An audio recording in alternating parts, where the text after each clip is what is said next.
We got some stuff to show you technology-wise here, almost enough to make it feel like it's raining on your head, which it will be doing tomorrow. The next rainmaker is taking shape. It's still out over the Pacific for the most part right now. Let's take a look at the big picture perspective here, and we'll put the clouds on the map here, and that rainmaker stands out very clearly. That band of clouds that's approaching the coast is already sending a few showers into Northern California and the Pacific Northwest. It's going to send those showers into the Bay Area later tonight and through at least the first half of the day tomorrow.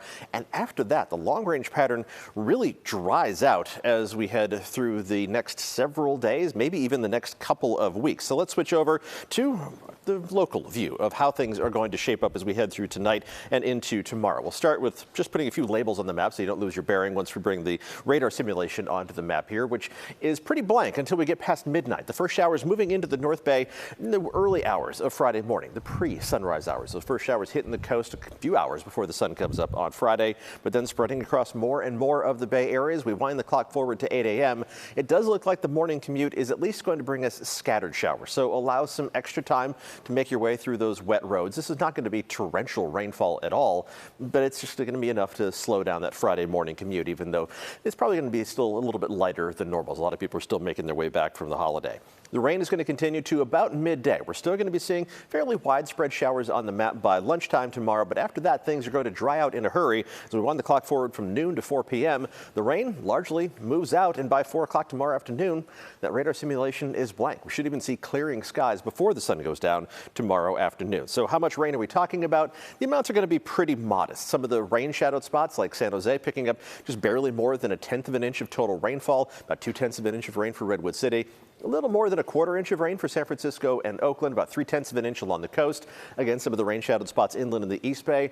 A little over 1/10 of an inch for Livermore and Concord, less than 1/10 of an inch for Antioch. You're going to be kind of on the short side of things, with numbers going up as you head farther north within the North Bay. Just over 1/3 of an inch for San Rafael, and just short of about 1/2 inch of total rainfall for Santa Rosa. And this is pretty much the end of those rain chances as we head through the extended forecast. So we are going to be seeing a pretty dry pattern taking over as we look farther down the line. Now, this is going to be a snowmaker in the Sierra. I mentioned that during our first segment.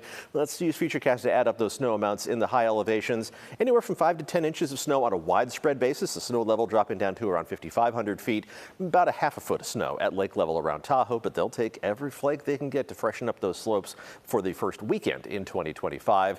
Beyond that, though, the forecast does look pretty dry in the long range. This is the 6 to 10 day outlook from the Climate Prediction Center, which shows a strong signal towards drier than normal conditions. It takes us through January 12th.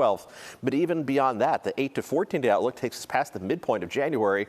Also a strong signal towards drier than normal conditions. So not a whole lot of rain in that long range data once we get past tomorrow. Things are going to be drying out. And when that happens in January, usually our air quality tends to deteriorate as well. So we'll keep an eye on all of that for you as we head through the next several days. For now, let's check out the 7-day forecast, which includes that one rain chance in the forecast for tomorrow. After that, it's lots of sunshine. Partly cloudy skies over the weekend, mostly sunny skies next week, with temperatures on an average basis reaching up into the low to mid 60s by Tuesday, Wednesday, and Thursday.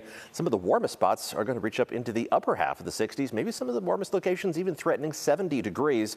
That's like a 10 to 12 degrees above normal for early January. And again, after tomorrow, not a single drop in the extended forecast. Ann? Sounds good. Thanks, Paul.